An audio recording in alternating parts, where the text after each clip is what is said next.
Hello అండి. అయితే ఈరోజు ఏంద్రా తినేటి పెట్టకుండా ఇవి పెట్టింది అనుకుంటున్నారా? ఏదో ఒకటి మన వాళ్ళతో టచ్లో ఉండాలని ఇట్లా వచ్చేసిన బిడ్డతోని. నేను నా బిడ్డ హ్యాండ్లో ఒక పల్లి చెట్టు పీకి నాకు ఒలలేపింది పచ్చి పల్లీలు తినాలని. అయితే పచ్చి పల్లీలు ఆర్డర్ చేసుకున్నాము.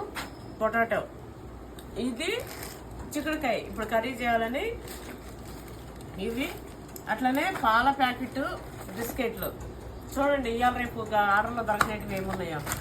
అట్లనే బజ్జీలు చేసుకున్నాం అని చెప్పి బజ్జీలు, మిరపకాయలు, మిర్చి, ఈ చిప్స్ అయితే ఈ నా కొడుకు కోసము, ఇవైతే మా రాము కోసం అరటికాయ, ఇదైతే శనగపిండి బజ్జీల కోసము. ఇప్పుడు కర్రీ కోసం అంటే ఇంకా ఇవి చేస్తాయి ఇప్పుడు కర్రీ. క్యాప్సికమ్ 2 వచ్చినాయి, కాలీఫ్లవరు, టమాటా, పచ్చిమిర్చి, ఉల్లిగడ్డ. వీటికి ఎంత ఏం తెలుసా? 1200. ఇగో ఇట్లుంది మన షాపింగ్. బాగుందా నా షాపింగ్?